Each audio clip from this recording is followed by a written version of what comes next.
জয়তু শ্রী রামকৃষ্ণ। আপনার সারদা রামকৃষ্ণ পাঠচক্রের পক্ষ থেকে সমস্ত ভক্তবৃন্দকে আমার শ্রদ্ধা এবং নমস্কার জানিয়ে ঠাকুরমা স্বামীজির কৃপায় আজ আমরা আবার একত্রিত হয়েছি। আজ আমাদের প্রভাতকালীন অনুষ্ঠান শুরু হচ্ছে।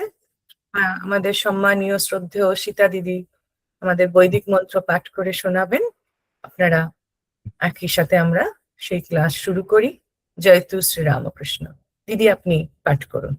জয়তু শ্রী রামকৃষ্ণ। ওম শ্রী গুরুভ্যো নমঃ।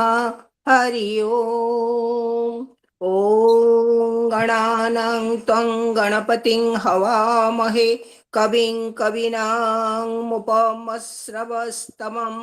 ज्येष्ठराजं ब्रह्मणास्पत आनः शृणं श्रुतिभिस्मिदसादनं गणमहागणपतये नमः। ॐ सहना भवतु सहनौ भुनक्तु सह वीर्यं कर्वावहै तेजस्विनावधीतमस्तु मा विद्विषावहै। ॐ शान्ति शान्ति शान्तिः। ॐ सन्नो मित्रः सं वरुणः सं नो भवत्यर्यमा सं नो इन्द्रो बृहस्पतिः सं नो विष्णुरुक्रमः। नमो ब्रह्मणे नमस्ते वायु तमेव प्रत्यक्षं ब्रह्मासि तमेव प्रत्यक्षं ब्रह्म वदिष्यामि ऋतं वदिष्यामि सत्यं वदिष्यामि तन्मामवतु तद्वक्तारमवतु अवतु माम् अवतु वक्तारम्। ॐ शान्ति शान्ति शान्तिः। ॐ भद्रं कर्णेभिः शृणुयाम देवाः भद्रं पश्येमाक्षभिर्यजत्राः स्थिरैरङ्गैस्तुष्टुवांसस्तनूभिः तसेम देवहितं यदायु स्वस्ति न इन्द्र वृद्धश्रवा स्वस्ति न पूषा विश्ववेदा स्वस्ति नस्ताख्यो अरिष्ठनेमि स्वस्ति न बृहस्पतिर्दधातु। ॐ शान्ति शान्ति शान्तिः। ॐ नमः ब्रह्मणे नमः स्वस्तये नमः पृथिव्यै नमो औषधिभ्यः नमो वाचे नमो वाचस्पते नमो विष्णवे बृहते करोमि। ॐ शान्ति शान्ति शान्तिः। मधुवातारितायते मधुक्षरन्ति सिन्धव माध्वीर्न सन्तोषधि मधुनक्तमुतो शशि मधुमत्पार्थिवं रज मधुगोरस्तु न पिता मधुमात्रो वाचस्पति मधुमाङ्गस्तु सूर्यः मार्द्वीर्गावो भवन्तु न। ॐ शान्ति शान्ति शान्तिः। ॐ असतो मा सद्गमय तमसो मा ज्योतिर्गमय मृत्योर्मामृतं गमय। ॐ शान्ति शान्ति शान्तिः। ॐ पूर्णमदः पूर्णमिदं पूर्णात् पूर्णमुदच्यते पूर्णस्य पूर्णमादाय पूर्णमेवावशिष्यते। ॐ शान्ति शान्ति शान्तिः। श्री रामकृष्णार्पणमस्तु। जय ठाकुर जय माँ जय स्वामी। সীতা দিদির অপূর্ব বৈদিক মন্ত্র পাঠের মধ্যে দিয়ে আমাদের যে ক্লাস প্রতিদিন শুরু হয়, আমার অনেক অনেক শ্রদ্ধা এবং নমস্কার দিদিকে। ঠাকুরমা স্বামীজির প্রণাম মন্ত্র।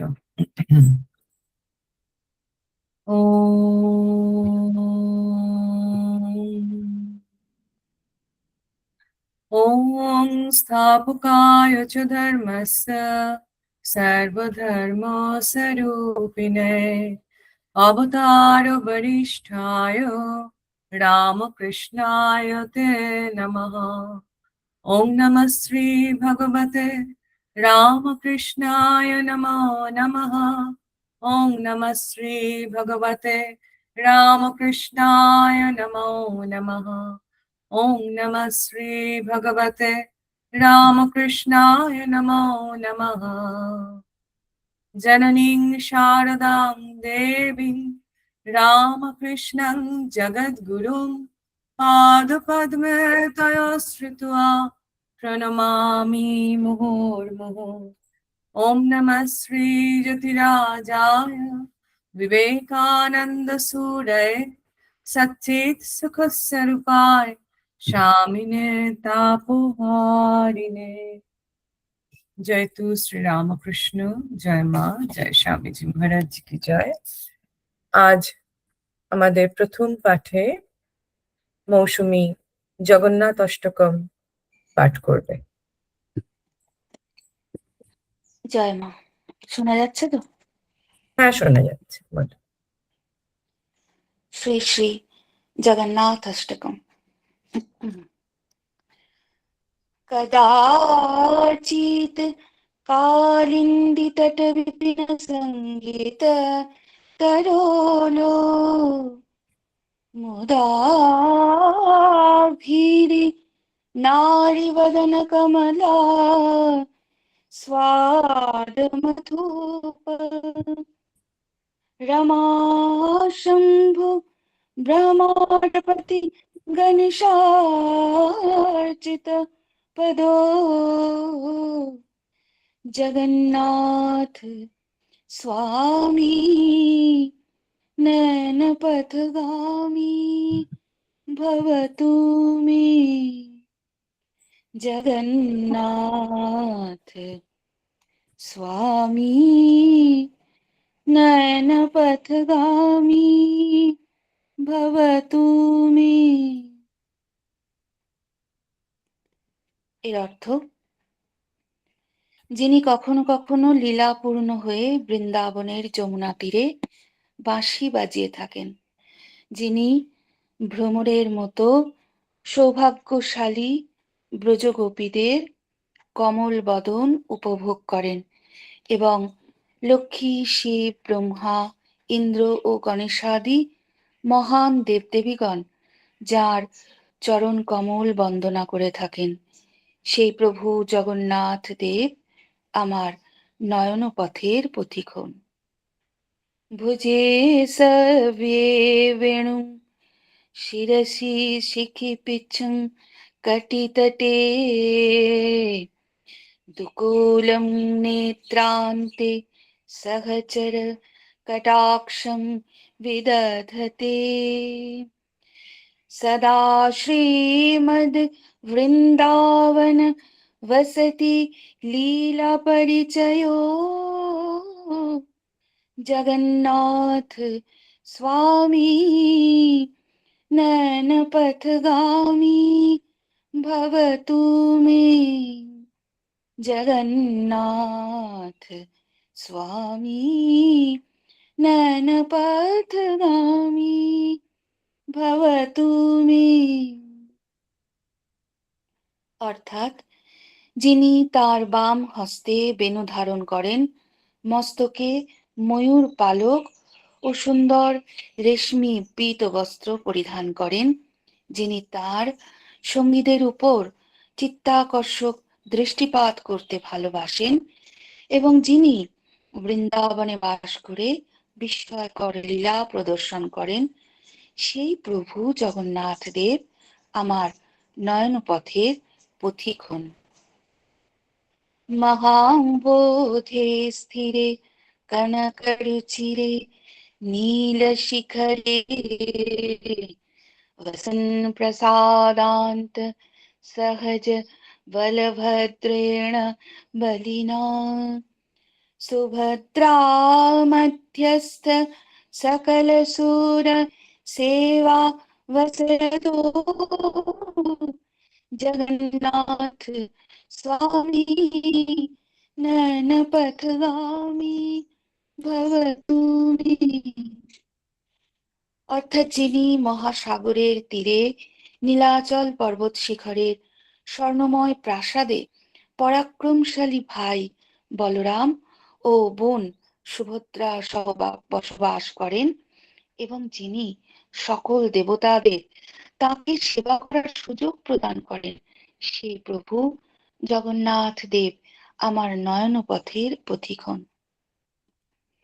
কৃপা পারাবরঃ সজল জলদ শ্রেণী রুচিরো রমাবাণী সৌম্য স্ফুরদ অমল পদ্মোদ্ভব মুখৈ सुरेन्द्रैराराध्य श्रुतिगण शिखा गीत चरितो जगन्नाथ स्वामी नयन पथगामी भवतु मे। অর্থাৎ যিনি করুণার সাগর, যার দৈহিক রূপ জল ভরা মেঘের রঙের মতোই সুন্দর, যিনি লক্ষ্মী দেবী ও সরস্বতী দেবীর সঙ্গে লীলা করেন, যার মুখমণ্ডল নিখুঁতভাবে প্রস্ফুটিত পদ্ম ফুলের ন্যায়, যিনি সকল দেবদেবী ও আরাধ্য, এবং সমস্ত ধর্মগ্রন্থে যার অসাধারণ মহিমার গুণগান করা হয়েছে, সেই প্রভু জগন্নাথ দেব আমার নয়নপথের পথিকন। रथारूढ गच्छन् पथि मिलित भूदेव पटलैः स्तुति प्रादुर्भवं प्रतिपदम् उपाकर्ण सदय दया सिन्धुर्बन्धु सकल जगतां सिन्धुसुतयो जगन्नाथ स्वामी नयन पथगामी भवतु मे। जगन्नाथ स्वामी नयन पथगामी भवतु मे। রথযাত্রায় যখন জগন্নাথ দেবের রথের চাকা রাস্তা বরাবর চলে, সমাবেশের প্রতি পদক্ষেপেই ব্রাহ্মণগণ তাঁর গুণকীর্তন করেন, যা শোনার পর দয়ার সিন্ধু এবং জগৎ বন্ধু শ্রী জগন্নাথ দেব তাদের প্রতি প্রসন্ন হন। সেই প্রভু জগন্নাথ দেব আমার নয়নপথের পথিকন। परब्रह्म पीडः कुवलयदलोत्फुल्लनयनो निवासी नीलाद्रौ निहितचरणो अनन्तशिरसि रसानन्दी राधा सरसवपुरालिङ्गन सुखो जगन्नाथ स्वामी नयन पथगामी भवतु मे। जगन्नाथ स्वामी नयन पथगामी भवतु मे। যিনি বিশ্ব ব্রহ্মাণ্ডের শিরোমণি, যার চোখের পাপড়ি সম্পূর্ণরূপে বিস্তৃত নীল পদ্মের মতো, যিনি নীলাচলে বাস করেন, যার চরণ যুগল অনন্ত শেষের মাথার উপর রয়েছে, যিনি ভক্তি রসের মধ্যে আশ্চর্যজনকভাবে নিমজ্জিত আছেন, যিনি রাসলীলায় রাধারানীর সঙ্গে দেহ আলিঙ্গনে সুখ উপভোগ করেন, সেই প্রভু জগন্নাথ দেব আমার নয়নপথের পথিকন। न वैर्याचे राज्यं न च कनक माणिक्य विभवम् न याचेऽहं रम्यं सकलजनकम्यं वरवधूम् सदा काले काले प्रमथपतिना गीतचरितो जगन्नाथ स्वामी नयन पथगामी भवतु मे। जगन्नाथ स्वामी नयन पथगामी भवतु मे। আমি রাজ্যের কামনা করি না, স্বর্ণ রত্ন এবং ধনসম্পদও চাই না, এমনকি সকল পুরুষের আকাঙ্ক্ষিত সুন্দরী স্ত্রীও কাম্য নয়। আমার একমাত্র প্রার্থনা হলো শ্রী জগন্নাথ দেব, দেবাদিদেব শিব, যার গৌরবমণ্ডিত মহিমার সর্বদা গুণগান করেন, সেই প্রভু জগন্নাথ দেব আমার নয়ন পথে প্রতীক হন। হরত্বং সংসারম দ্রুততরম অসারম সুরপতি, হরত্বং পাপানাং বিততিং অপারং यादवपते। अहो दीनानाथं निहितचरणं निश्चितम् इदं जगन्नाथ स्वामी नयनपथगामी भवतु मे। जगन्नाथ स्वामी नयनपथगामी भवतु मे। হে সমস্ত দেবদেবীর অধীশ্বর, হে নশ্বর জাগতিক অস্তিত্ব থেকে আমাকে উদ্ধার করো হে প্রভু। হে যাদবদের অধিপতি, আমাকে আমার সীমাহীন পাপের পথ থেকে বিমুক্ত করো। হে দীননাথ, আপনি পতিত আশ্রয়হীনদের আপনার চরণাশ্রয়ের প্রতিশ্রুতি দিয়েছেন। হে প্রভু জগন্নাথ দেব, আপনি আমার নয়ন পথের পথিক হন। শ্রী গুরুদেব পাদ পদ্মে অর্পণম অস্তু। জয় ঠাকুর, জয় মা, জয় স্বামীজি মহারাজ। উপস্থিত সকল ভক্তবৃন্দের চরণে আমার শ্রদ্ধা এবং আন্তরিক প্রণাম। অপূর্ব আমরা জগন্নাথ স্তোত্র পাঠ শুনলাম এবং অনেক অনেক ধন্যবাদ মৌসুমীকে এত সুমিষ্ট স্বরে প্রভুর নাম কীর্তন শোনানোর জন্য এবং ব্যাখ্যা করার জন্য। তুমি আমার ভালোবাসা শ্রদ্ধা নিও। জয় জগন্নাথ, জয় জগন্নাথ, জয় জগন্নাথ। আমরা এখন অসাধারণ শুনলাম। সাধারণ এবং আমরা সবাই এখন মোটামুটি পুরো সর্বত্রই বলতো, সেদিন একটা জায়গায় শুনছিলাম, একটা সময় ভারতবর্ষের কথা ছিল যত গুপ্ত তত পোক্ত, কিন্তু এখন বোধহয় কোথাও হয়েছে যত ব্যক্ত, যত গুপ্ত তত লুপ্ত হয়ে যাচ্ছে আমাদের বহু জিনিস। তো সেই জন্যই বোধহয় এত কিছু জিনিস আপনারা দেখবেন, কত তথ্য আসছে। আগে এত তথ্য তো জানতে পারা যেত না। কত পডকাস্ট হচ্ছে, কত ইউটিউবে আসছে। হ্যাঁ, তার মধ্যে সবকটাই যে একদম খুব পারফেক্ট তা নয়, কিন্তু অনেক কিছু আসছে। তো সেইভাবেই আমরা এখন পুরোটাই সবাই জগন্নাথময় হয়ে রয়েছি, বিশেষ করে বাঙালি সমাজ। উড়িষ্যা শুধু না, আজকে আপনাদের আমি একটা অন্য জিনিস পড়বার ইচ্ছে রইল, প্রভু যদি পাঠ করান, যে এই জগন্নাথ দেব কিভাবে উড়িষ্যার বাইরে যে সমস্ত জায়গায় বাঙালিদের ছাড়াও আর যেখানে যেখানে রয়েছে সেখানকার কিভাবে রয়েছে সেইগুলো সম্বন্ধে একটু পড়ার ইচ্ছে রইল। একদমই একটি নতুন বিষয়। আমি পরবর্তী পাঠের জন্য আমাদের রুমুদিকে অনুরোধ করব। রুমুদি, তুমি পাঠ করো। আচ্ছা, ওই যে আগের দিন যে বইটি থেকে পাঠ করছিলাম আমি ওটা থেকেই করবো, স্বামীজির জীবনে।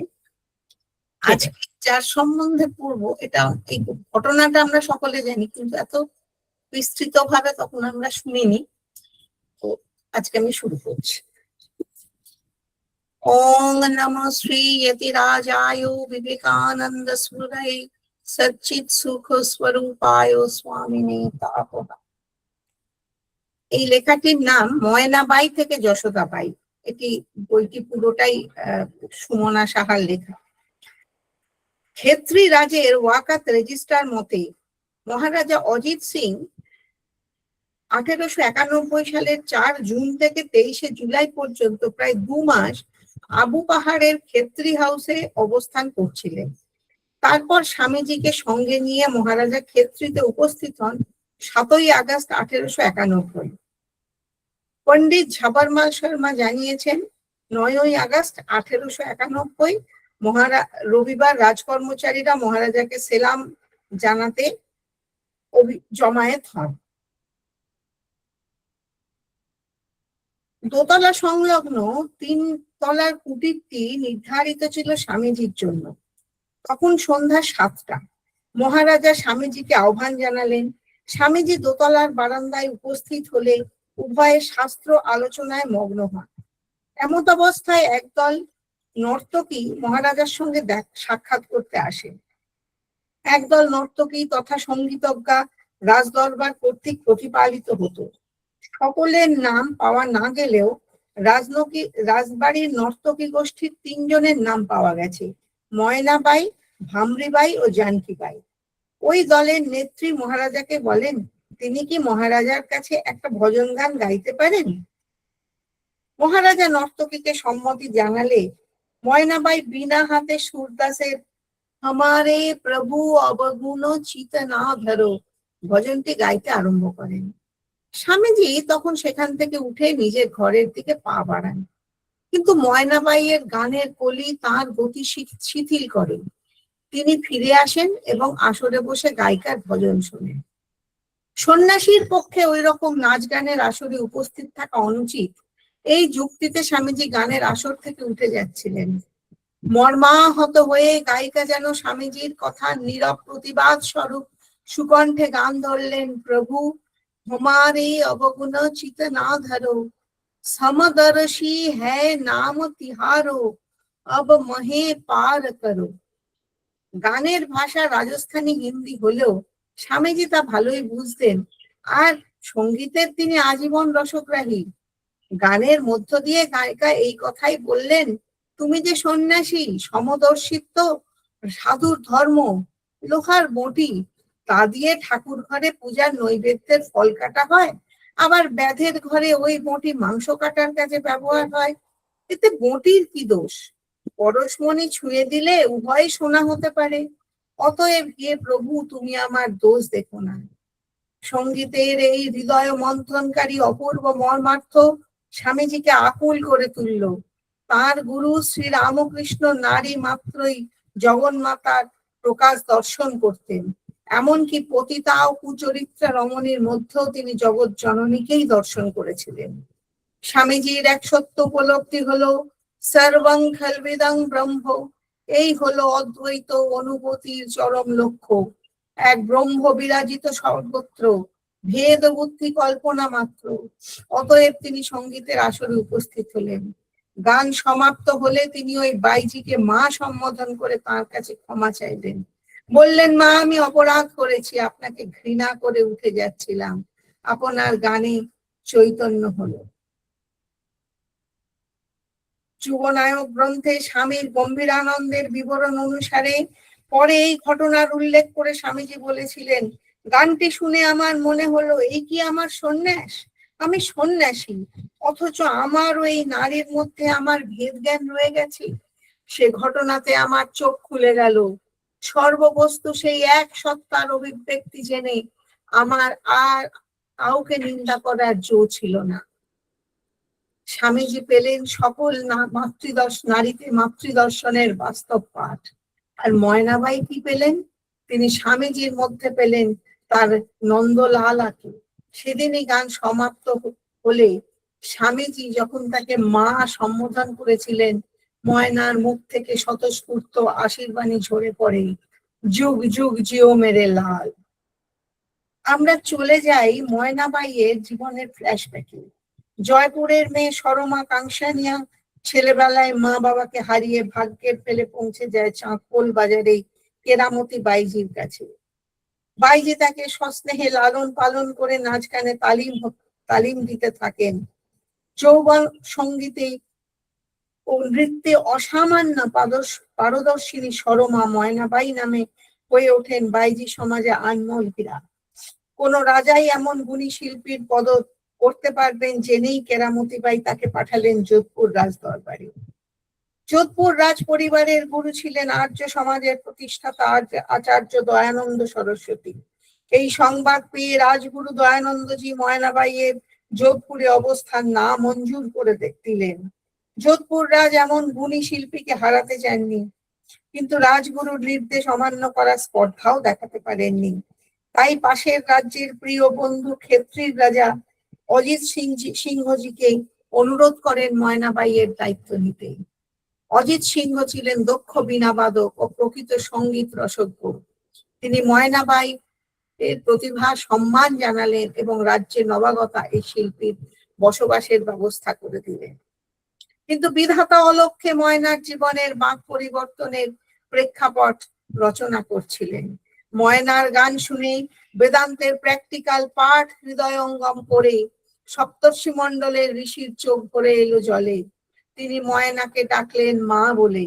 সন্ন্যাসীর কণ্ঠে উচ্চারিত সে সম্বোধন কেবল কথার কথা নয়, অন্তরের অন্তঃস্থল থেকে উচ্চারিত সত্য। এরপর দ্বিতীয়বার স্বামীজির ক্ষেত্রীতে আগমন বিশেষ উপলক্ষে। তখন বিশ্ব ধর্ম মহাসম্মেলনে যোগদান করতে স্বামীজির পাশ্চাত্য যাত্রার আর খুব বেশি দিন বাকি নেই। কিন্তু যাত্রার আগে তাকে ক্ষেত্রীতে পদার্পণ করতেই হবে।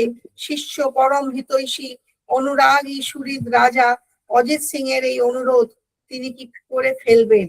স্বামীজির আশীর্বাদে অপুত্রক রাজা ও রানীর পুত্র সন্তান লাভের দীর্ঘকালের মনস্কামনা পূর্ণ হয়েছে। ছেলে জয় সিংহের জন্মোৎসবে যোগদান করে স্বামীজি শিশু পুত্রকে আশীর্বাদ করবেন, ক্ষেত্রীরাজের একান্ত বাসনা। সেইবার 19 দিন ক্ষেত্রীতে ছিলেন স্বামীজি, 21 এপ্রিল থেকে 10ই মে 1893। সেই জন্মোৎসব উপলক্ষে সুসজ্জিত পান্না তালাও সরোবরে একটি সুশোভিত নৌকার উপর নিমন্ত্রিত রাজন্য বর্গ সহ উপস্থিত ছিলেন স্বয়ং মহারাজা এবং ভজন পরিবেশনকারী নর্তকীর দল। সেখানেই জগমোহন লাল স্বামীজিকে নিয়ে রাজ সকাশে উপস্থিত হলেন। সেদিনও স্বামীজি প্রাণ ভরে উপভোগ করেছিলেন ময়নাবাইয়ের সুরেলা কণ্ঠের গীতসুধা। ময়নাবাইয়ের কণ্ঠে গীত সুরদাস রচিত একটি ভজন স্বামীজি খুবই প্রিয় ছিল। দয়া নিধে তোরি গতি লখি না পরে, ধর্ম অধর্ম অধর্ম ধর্ম করি, অকরণ করণ করই। এই গানটিও ময়নাবাইয়ের কণ্ঠে তার প্রথম শ্রুত ভজনটি প্রভু মেরো অবগুণ চিত না ধরো, যেটি তার সকল নারীতে মাতৃদর্শনের পাঠ সম্পূর্ণ করেছিল, দুটি তিনি তার নোট বইয়ে টুকে রাখেন। স্বামী বিবেকানন্দকে রাজস্থান প্রবাস নিবন্ধে স্বামী বিদেহাত্মানন্দ লিখেছেন, স্বামী অখণ্ডানন্দজি বলেন, স্বামীজি যখন জুনাগড়ে ছিলেন তখন ঝান্ডু ভট্টজি স্বামীজির কণ্ঠে দয়ানিধে তরি গতি ভজনটি শুনে কেঁদেছিলেন। জামনগরে শঙ্কর শেঠ প্রতিদিন ভজন শোনার জন্য মূলজি নামক জনৈক ব্রাহ্মণ গায়ককে বহাল রেখেছিলেন। মূলজি স্বামীজির স্নেহধন্য এবং স্বামীজির কাছ থেকে বহু ভজন রপ্ত করেছিলেন। কাথিয়াওয়াড় ভ্রমণকালে অখণ্ডানন্দজি এক সম্পন্ন গ্রামে হাজির হলে তিনি মূলজির কণ্ঠে প্রভু মেরো অবগুণ চিত, দয়ানিধে তরি গতি এবং শশধর তিলক ভাল গঙ্গা জটা পর গান তিনটি শুনেছিলেন। বলা বাহুল্য এই গানগুলি স্বামীজির কাছ থেকে মূলজির শেখা। 1893 সালে মাদ্রাজে মন্মথনাথ ভট্টাচার্যের গৃহে স্বামীজি প্রভু মেরো অবগুণচিত ভজনটি গেয়েছিলেন। ডক্টর MC নাঞ্জন্ডা রাও তার স্মৃতি কথায় লিখেছেন, সাগর তটে চাঁদিনী রাতে স্বামীজির মুখমণ্ডল থেকে এক অপরূপ জ্যোতি বিকীর্ণ হতো। সেই সময় তিনি হৃদয় স্পর্শী ভজন গাইতেন। সেই ভজনগুলির মধ্যে দয়ানিধে তরি গতি লখি না পড়ো বিশেষ স্মরণীয়। 1897 ডিসেম্বর মাসে স্বামীজি ক্ষেত্রী এলেন তৃতীয়বার। 12 ডিসেম্বর 1897 এক বিশেষ অনুষ্ঠান হয়েছিল। স্বামীজি অন্যান্য কেউ সেখানে ভাষণ দিয়েছিলেন। সেই অনুষ্ঠানের মুখ্য ভূমিকায় ছিলেন ময়নাবাই। রাজনর্তকীরা সঙ্গীত পরিবেশন করেন। ময়না স্বামীজির সঙ্গে ব্যক্তিগত সাক্ষাতের আবেদন জানালো রাজাজির কাছে। স্বামীজির সম্মতি পেয়ে ময়না এলো, দর্শন ও প্রণামান্তর প্রকাশ করলো তার অন্তরের আকুল প্রশ্ন, স্বামীজি মেরে লালা, আমাদের কি মুক্তি হবে না? এর ঠিক কয়েক দশক আগে চৈতন্য লীলা পালা দর্শনে চৈতন্যের সাজে বিনোদিনীকে দেখে যখন আনন্দময় শ্রী রামকৃষ্ণ বলেছিলেন, আসল নকল একাকার দেখলাম। এই একই আকুল প্রশ্ন ধরিত হয়েছিল নটি বিনোদিনীর কণ্ঠে। পরম পুরুষ শ্রীরামকৃষ্ণ নটি বিনোদিনীকে দিয়েছিলেন উদ্ধারের মন্ত্র, বলো মা গুরু হরি হরি গুরু। স্বামীজি ময়নার সংশয় দূর করে উত্তর দিলেন, ভগবান শ্রীরামকৃষ্ণ অবতীর্ণ হওয়ার পর থেকে সকলের মুক্তিপথ উন্মুক্ত হয়ে গেছে, কেবল তার স্মরণ মনন করো। ময়না আরো জানতে চান, মনের সংশয় অশান্তি কিভাবে দূর হবে লালা। স্বামীজি নিদান দিলেন, তীর্থ ভ্রমণ করো এবং সাধ্যমতো অনাথদের সেবা করো, তাহলেই অফুরন্ত আনন্দ শান্তির সন্ধান পাবে। স্বামীজির আশ্বাস পেয়ে খুঁজে গেল ময়নার মনের সংশয়ে আঘাত পেয়ে। মহারাজা অজিত সিংহ তাকে অনুমতি দিলেন, পাথেও জোগালেন। ময়নাবাই তার বান্ধবী ভামরিবাইকে নিয়ে গিয়ে পড়লেন তীর্থ দর্শনে। গয়া, কাশী, মথুরা, বৃন্দাবন হয়ে তারা পৌঁছলেন নৈনিতাল। সেখানেই তখন অবস্থান করছিলেন ময়নার জীবন দেবতা। এক মন্দিরে সে সংবাদ তারা পেলেন। অনেক সন্ধান করে অবশেষে স্বামীজির সাক্ষাৎ মিলল। সিস্টার নিবেদিতা তার মাস্টার এজ আই স হিম গ্রন্থে সেই ঘটনার বিবরণ দিয়েছে। আমরা নৈনী সরোবরের উপর অবস্থিত এক মন্দিরে দুই বাইজিকে পূজায় রত দেখিলাম। পূজান্তে তাহারা আমাদের নিকট আসিল এবং আমরা ভাঙা ভাঙা ভাষায় তাহাদের সহিত আলাপ করিতে লাগিলাম। স্বামীজি তাহাদিগকে তাড়াইয়া দিতে অস্বীকার করায় সমবেত জনমণ্ডলীর মধ্যে একটা আন্দোলন চলিয়াছিল, কিন্তু স্বামীজি গ্রাহ্য করেন নাই। ভামরিবাই জানিয়েছিলেন তারা তীর্থ দর্শনকালে স্বামীজিকে দর্শন ও প্রণাম করেছিলেন। স্বামীজি তাদের আশীর্বাদ করেছিলেন। 1962 সালের 92 বছর বয়সে স্বামীজিকে তার নন্দলালাকে স্মরণ করতে করতে ময়নাবাই থেকে যশোদা মাইয়ে উত্তীর্ণা এই সাধিকা রামকৃষ্ণ লোকের উদ্দেশ্যে যাত্রা করেন। মৃত্যুর পূর্বে তার শেষ কথা, আমার কোনো ভয় নাই, আমার কোনো আকাঙ্ক্ষা নেই, আমার কোনো দুঃখ নেই, স্বামী যে মেরা নন্দলালা। শাস্ত্রবাণীর চিরন্তন সত্য মূর্ত হয়েছিল তার জীবনে, অভিতে প্রতিষ্ঠা হয়েছিল তার। তিনি নির্বাসনা হয়েছিলেন। তিনি দুঃখের তিমির রাত্রির পাড়ে গিয়ে অনন্ত আনন্দ লোকের ভূমিতে বসতি গড়েছিলেন, কারণ অবতীর্ণ ঈশ্বর স্বামী বিবেকানন্দকে তিনি পুত্র জ্ঞান করেছিলেন। এভাবেই লোকচক্ষুর আড়ালে আরো একটি জীবন বিবেকানন্দ সূর্যের কিরণে স্নাত হয়ে মানব জীবনের পরম সার্থকতা লাভ করেছে। অসাধারণ একটা পাঠ, এবং আমরা প্রায় কেউই এই বিষয়ে জানি না। এই জন্য এই পাঠগুলি খুব গুরুত্বপূর্ণ।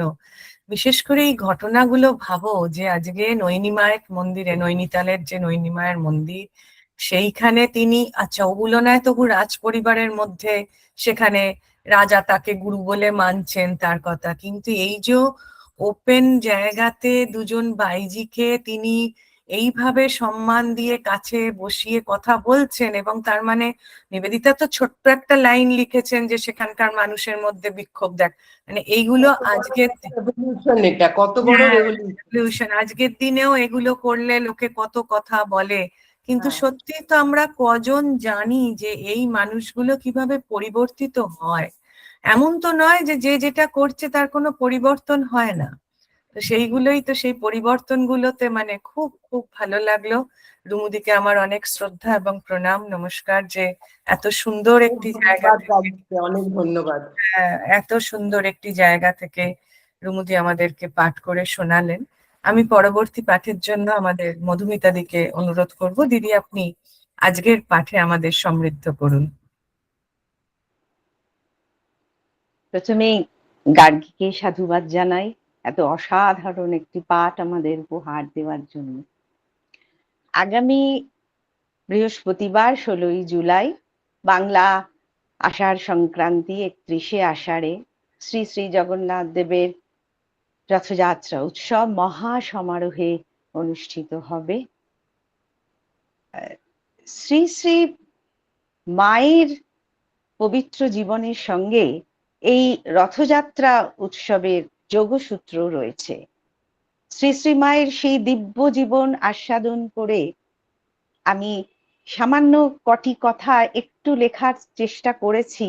তো অনিতার কাছে একটু অনুমতি চাইছি সেই লেখাটি আজকে একটু পাঠ করার ইচ্ছা আছে। আজকে নিশ্চয়ই নিশ্চয়ই পাঠ করবে।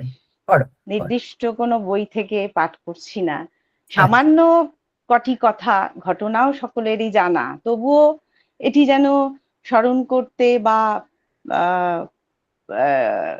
পড়তে ভালোই লাগে। স্মরণ মননে তো কোনো এই দোষ নেই, যত করা যায় অধিকন্ত না দোষায়।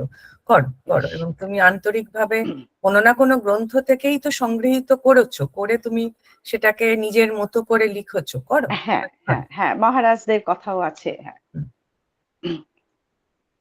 শ্রী শ্রী মায়ের জীবন আচরণ এবং গভীর উপলব্ধির আলোকে রথযাত্রা কেবল একটি বাহ্যিক উৎসব নয়, বরং এটি একটি পরম আধ্যাত্মিক সত্যের প্রকাশ। মানব দেহই ঈশ্বরের রথ। শাস্ত্রীয় দৃষ্টিতে মানুষের দেহটি হলো একটি রথ, আত্মা হলো রথী। শ্রী শ্রী মা তার সরল সহজ জীবন যাপনের মাধ্যমে শিখিয়েছেন যে এই মানব দেহকে ঈশ্বরের সেবায় নিয়োজিত করাই জীবনের মূল উদ্দেশ্য। রথযাত্রার দিন ঠাকুরের পট রথে বসিয়ে রথ টানার মাধ্যমে তিনি বুঝিয়েছেন যে অন্তরের রথে ঈশ্বরকে প্রতিষ্ঠা করাই প্রকৃত সাধনা। জাতিভেদহীন সমাজ ও দ্বিতীয় জগন্নাথ ক্ষেত্র। কলকাতায় বাগবাজারে মায়ের বাড়িতে একবার রথযাত্রার দিন এক অভূতপূর্ব দৃশ্যের অবতারণা হয়েছিল। রথযাত্রার পুণ্যতিথিতে ভক্ত সন্ন্যাসীরা একটি সুন্দর ছোট রথ সাজিয়েছিলেন। সেই রথে জগন্নাথ দেবের মূর্তির পরিবর্তে শ্রীরামকৃষ্ণ দেবের একটি পট স্থাপন করা হয়েছিল।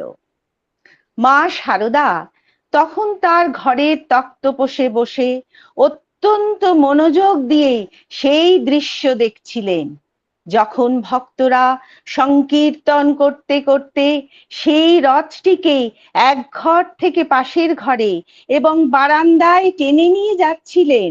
তখন মা পরম আবেগে আপ্লুত হয়ে পড়েন। ঠাকুরের জীবদ্দশার স্মৃতি এবং তার এই ঈশ্বরীয় রূপ দেখে মায়ের চোখ দিয়ে অবিরাম আনন্দাশ্রু ঝরতে থাকে। ঠিক এই ঘটনাটির সময় মা তার সেই বিখ্যাত ভবিষ্যৎবাণী করেছিলেন, ঠাকুরকে রথে চড়তে দেখে আমার বুকটা আনন্দে ভরে গেল। তোমরা দেখবে ঠাকুরের এই স্থানটি একদিন দ্বিতীয় জগন্নাথ ক্ষেত্র হিসেবে গড়ে উঠবে। পুরীর মতোই এখানে জাত পাত ধনী দরিদ্রের কোনো ভেদ থাকবে না। পুরীতে জগন্নাথ দেবের রথের দড়ি ধরলে যা হবে, এখানেও সেই একই পুণ্য অর্জন হবে। এখানে এসে সকলেই পরম শান্তি লাভ করবে। শ্রী শ্রী মায়ের এই বাণী সামাজিক বৈষম্য দূর করে পরমাত্মার সাথে মহামিলনের এক গভীর আধ্যাত্মিক বার্তা দেয়। বলরাম মন্দিরে কাঠের রথ এবং মায়ের দিব্য দর্শন। বাগবাজারে বলরাম বসুর বাড়িতে যে ঐতিহাসিক কাঠের রথটি আছে, সেটি স্বয়ং শ্রীরামকৃষ্ণ দেব 1884 ও 1885 সালে নিজ হাতে রশির টান দিয়েছিলেন। ঠাকুরের অন্তর্ধানের পর শ্রী শ্রী মা যখনই কলকাতায় আসতেন, রথযাত্রার দিনে তিনি বলরাম মন্দিরে উৎসবের দিকে চেয়ে থাকতেন। মায়ের উপস্থিতিতে যখন বলরাম মন্দিরের বারান্দায় সেই রথ টানা হতো, মা ঘরের জানলার আড়াল থেকে তা দর্শন করতেন। সন্ন্যাসীদের স্মৃতিচারণ থেকে জানা যায়, রথ টানার সময় মা বাহ্যিক জগৎ ভুলে সম্পূর্ণ ভাবস্থ বা সমাধিস্থ হয়ে পড়তেন। তিনি অনুভব করতেন রথের উপর জগন্নাথ রূপেই স্বয়ং শ্রীরামকৃষ্ণ অধিষ্ঠান করছেন এবং ভক্তদের সমবেত ঠাকুরের জয়ধ্বনি আসলে ব্রহ্মাণ্ডের হরিনাম সংকীর্তন। মায়ের এই দিব্য ভাব দেখে উপস্থিত ভক্ত ও সন্ন্যাসীরাও এক অলৌকিক আধ্যাত্মিক পরিবেশের অনুভূতি পেতেন। সার্বজনীন কৃপার প্রকাশ। রথযাত্রার মূল আধ্যাত্মিক দিক হলো জগন্নাথ দেব মন্দিরের গর্ভগৃহ থেকে বাইরে এসে সাধারণ মানুষের মাঝে ধরা দেন। শ্রী শ্রী মায়ের জীবনও ছিল ঠিক এই রকম। তিনি পর্দানুসীন হয়েও নিজের অসীম মাতৃত্বের দুয়ার সকলের জন্য খুলে দিয়েছিলেন। পাপী তাপী, সাধু বা ডাকাত, মায়ের কাছে কোনো ভেদ ছিল না। রথের ঈশ্বর যেমন রাস্তায় নেমে এসে সবাইকে কৃপা করেন, অর্থাৎ ঈশ্বর নিজেই ভক্তের কাছে চলে আসেন, শ্রী শ্রী মাও তেমনি ঘরে ঘরে সাধারণ মানুষের দুঃখ দূর করতে নিজের আধ্যাত্মিক ঐশ্বর্য বিলিয়ে দিয়েছিলেন। তিনি নিজেই সকল মানুষকে আপন করে নিয়েছিলেন। তাই রথযাত্রার অন্তর্নিহিত ভাব ঈশ্বরের সর্বজনীন করুণা মায়ের জীবনের সঙ্গে সাযুজ্যপূর্ণ। মায়ের অসাধারণ সেই বাণী আমরা স্মরণ করতে পারি, জগৎকে আপনার করে নিতে শেখো, কেউ পর নয় মা, জগৎ তোমার। ভক্তির টান ও আত্মসমর্পণের শিক্ষা। রথের রশি টানা হলো নিষ্কাম কর্ম এবং ঈশ্বরের দিকে এগিয়ে যাওয়ার প্রতীক। শ্রী শ্রী মায়ের বাণী ছিল, ভক্তি হলো আসল। রথযাত্রার উৎসব আমাদের শেখায় যে অহংকার ত্যাগ করে জীবনের সমস্ত ভার বা রশির টান ভগবানের হাতে সমর্পণ করতে হবে। মায়ের সেই বাণী, রথের রশি ধরা, ভগবানের হাত ধরা।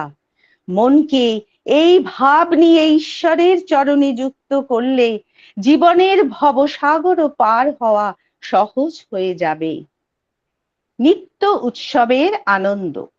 শ্রী শ্রী মায়ের কাছে ধর্ম পালন কোনো কৃচ্ছ সাধন ছিল না, বরং তা ছিল এক নির্মল আনন্দেরই প্রকাশ।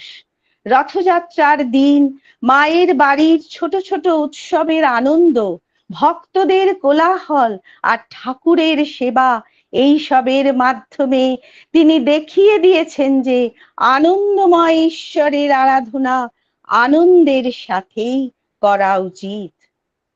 ও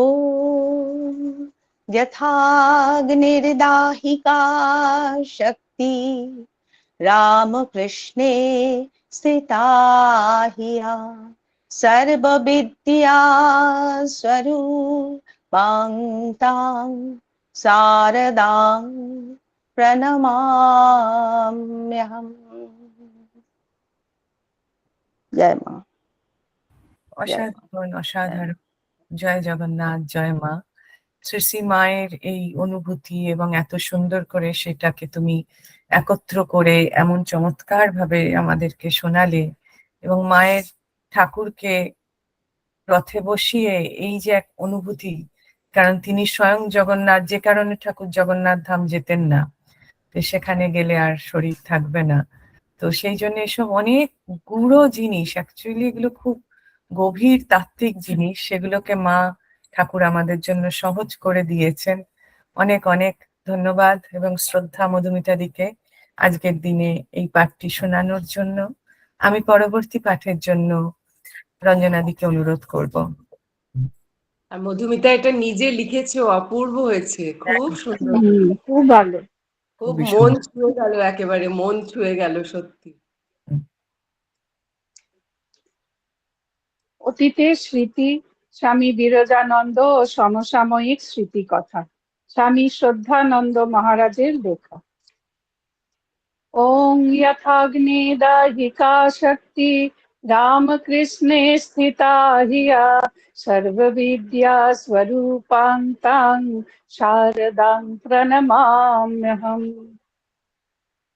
আগের দিন আমরা পড়েছিলাম।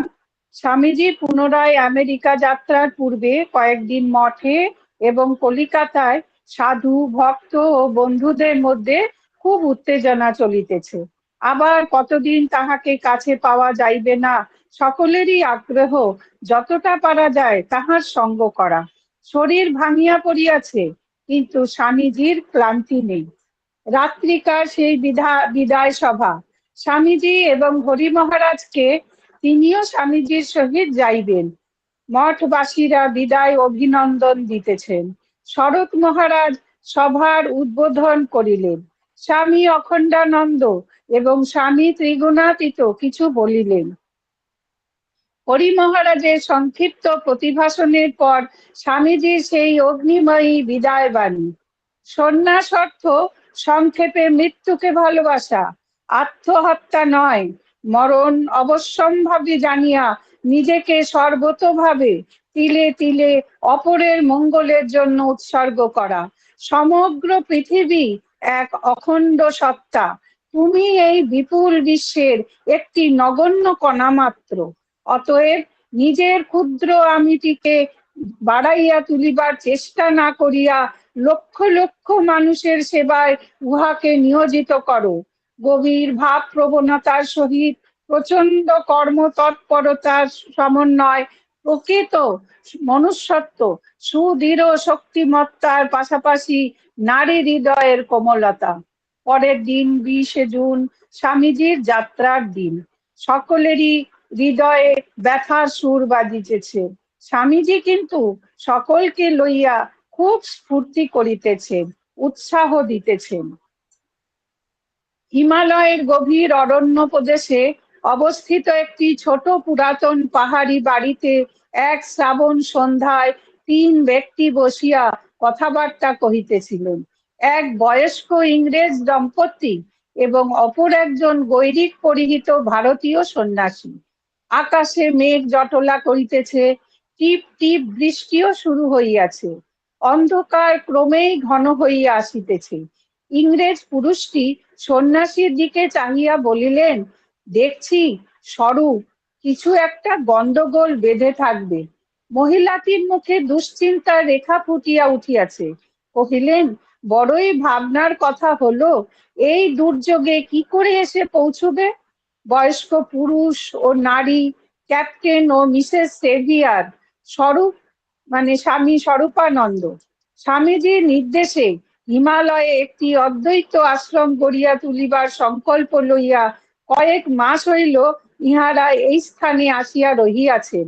আজ বিকালে বেলুর মঠ হইতে কর্মীত্রয় সচ্চিদানন্দ বুড়ো বাবা, বিরজানন্দ ও বিমলানন্দের আসিয়া পৌঁছিবার কথা। উহাদের আর একজন তরুণ সঙ্গীও আছে। স্বামীজির ভাগিনেও হরেন্দ্র নাদু পাহাড়ে বেড়াইতে আসিতেছে। পৌঁছিবার সময় অনেকক্ষণ উত্তীর্ণ হইয়াছে। হিংস্র জন্তুর বিচরণ ভূমির মধ্য দিয়া পথ, তদুপরি অন্ধকার ও দুর্যোগ। ভাবনা হইবার কথা। যাহা হোক, কিয়ৎক্ষণ পরে বুড়ো বাবা ও বিমলানন্দ আসিয়া পৌঁছিলেন, সঙ্গে মালপত্র বাহী কুলিরা। কিন্তু বিরজানন্দ ও হরেন্দ্রর দেখা নেই। বুড়ো বাবা কহিলেন, ওরা তো আগে আগেই ছিল, ক্রমে আমরা দুজন অনেকটা পিছিয়া পড়িলাম। ভেবেছিলাম ওরা লোহাঘাটে অপেক্ষা করবে, কিন্তু লোহাঘাটে না দেখে ভাবলুম এগিয়ে এসেছে।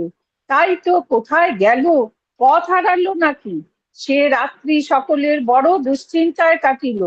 পরের দিন সকালে দুজনে আসিয়া উপস্থিত। লোহাঘাটের কাছে পথ হারাইয়া গিয়াছিল। অনেক ঘুরিয়া যখন লোহাঘাটে পৌঁছিলেন, তখন রাত হইয়া গিয়াছে। সেজন্য আর অগ্রসর না হইয়া লোহাঘাটে জনৈক সাধুর আশ্রমে আশ্রয় লইয়াছিলেন। সেই হিমালয় 11 বৎসর আগে খগেন ও কালীকৃষ্ণ যোগ সাধনার জন্য যেখানে পালাইয়া যাইতে চাইয়াছিলেন। ছেলেবেলায় স্বপ্নের কথা মনে পড়িল। এতদিন পরে স্বপ্ন সফল হইতে চলিয়াছে। যোগ সাধনাই করিবেন, তবে শুধু ধ্যান যোগ নয়, শ্রী গুরুর অভীপ্সিত অনলস কর্মব্রত।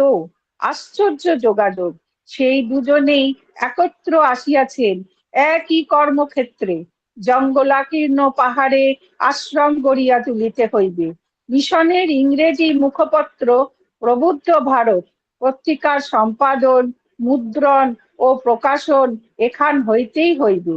অসংখ্য কাজ, কর্মীরা প্রত্যেকেই বুক ভরা উৎসাহ লইয়া স্বামীজির বড় সাধের অদ্বৈত বেদান্তের সাধন ও প্রচারের জন্য একটি আদর্শ কেন্দ্রের স্বপ্নটি বাস্তব করিতে লাগিলেন। বিরজানন্দের স্মৃতি। তখন নিচের বাংলোতেই সকলে থাকতুম। আশ্রমের ম্যানেজার ছিলেন ক্যাপ্টেন সেভিয়ার, খগেন হলো সহকারী ম্যানেজার এবং স্বরূপানন্দ প্রবুদ্ধ ভারতের সম্পাদক। বুড়ো বাবা কনস্ট্রাকশন, বাড়িঘর তৈরি, মেরামত প্রভৃতির ভার নিলেন। আমার কাজ হলো পিডব্লিউডি ডিপার্টমেন্ট, রাস্তা তৈরি, জঙ্গল পরিষ্কার, এইসব। সকালে চা খেয়ে সকলে কাজে বেরুতুম, কুড়ুল, কোদাল, দা প্রভৃতি নিয়ে। 2-3 ঘন্টা হার্ড ওয়ার্ক চলতো। খুব খিদে পেত। মাদার আশ্রমের সকলের মাতৃসমা মিসেস সেভিয়ার, তার আলমারি থেকে চুরি করে খেতুম। লোহাঘাটে তখন জঙ্গল, কিছুই পাওয়া যেত না। খাওয়া দাওয়ার বড় কষ্ট ছিল। যা হোক, আমরা সকলে খুবই আনন্দে ছিলুম এবং কষ্টকে কষ্ট বলে মনে করতুম না। ক্যাপ্টেন সেভিয়ারের জীবন খুব কৃচ্ছতাপূর্ণ ছিল। তিনি এলা মাটিতে ছোপানো ফিকা হলুদ বর্ণের কাপড় কাছা না দিয়া পরিতেন। আশ্রমের জন্য অসামান্য পরিশ্রম করিতেন। আজন্ম ভোগ বিলাসের মধ্যে লালিত পালিত একজন বিদেশি ব্যক্তি পরিণত বয়সে ভারতীয় ভাব এবং জীবনধারায় এত দূর তদ্গত হইতে পারেন এবং ভারতের সেবার জন্য স্বেচ্ছায় দারিদ্র এবং কঠোরতাকে এইভাবে বরণ করিতে পারেন, ইহা দেখিয়া সকলেই অবাক হইয়া যাইতেন। ক্যাপ্টেন সেভিয়ারের মূত্রকৃচ্ছতা রোগ পূর্ব হইতেই ছিল, কিন্তু তিনি তাহা গ্রাহ্য করিতেন না। অবশেষে উহা কঠিন আকার ধারণ করিল। বহু পীড়াপিড়ি সত্ত্বেও আলমোড়া গিয়া অভিজ্ঞ ডাক্তার দ্বারা সুচিকিৎসা করাইতে তাহাকে রাজি করানো গেল না। বলিলেন, আমি জীবনে কখনো 6 মাসের বেশি একটানা কোথাও থাকি নাই। এবার সংকল্প লইয়া আসিয়াছি, কিছুতেই মায়াবতী হইতে নড়িব না। ভগবদ ইচ্ছার উপর নির্ভর করিয়া তিনি নীরবে মৃত্যু শয্যায় ব্যাধির যন্ত্রণা ভোগ করিতে লাগিলেন। সে এক হৃদয় বিদারক দৃশ্য। অবশেষে একদিন ভগবত সেবায় নিবেদিত গৃহী সন্ন্যাসী পাঞ্চভৌতিক দেহত্যাগ করিয়া পরমা শান্তি লাভ করিলেন 28 অক্টোবর 1900 সালে। আশ্রমের নিচে একটি ক্ষুদ্র পার্বত্য স্রোতস্বিনীর তীরে তাহার শরীর দাহ করা হইল। মৃত্যুর পর হিন্দু মতে তাহার ঊর্ধ্বদেহিক ক্রিয়া সম্পন্ন হয়, ইহাই ছিল তাহার ইচ্ছা। স্বামীজি তখন মিশর দেশে ভ্রমণ করিতেছিলেন। আপনা আপনি হঠাৎ একদিন তাহার মনে হইল ক্যাপ্টেন সেভিয়ার আর পৃথিবীতে নাই। কাহাকেও কিছু বলিলেন না, কিন্তু দেশে ফিরিবার জন্য ব্যস্ত হইলেন। এমনিও কিছুদিন হইতে ভারতে চলিয়া আসিবার জন্য তিনি ব্যাকুলতা বোধ করিতেছিলেন। জাহাজ ধরিয়া তাড়াতাড়ি বোম্বাই পৌঁছিলেন। 9 ডিসেম্বর 1900 সালে মঠে আসিয়া শুনিলেন ক্যাপ্টেন সেভিয়ার ইহলোকে নাই। অত্যন্ত মর্মাহত হইলেন। নিরঞ্জনম নিত্যং অনন্ত রূপম ভক্তানুকম্পাধীত বিগ্রহং বৈ ঈশাবতারং পরমেশমিদং তং রামকৃষ্ণং শিরসা নমামি।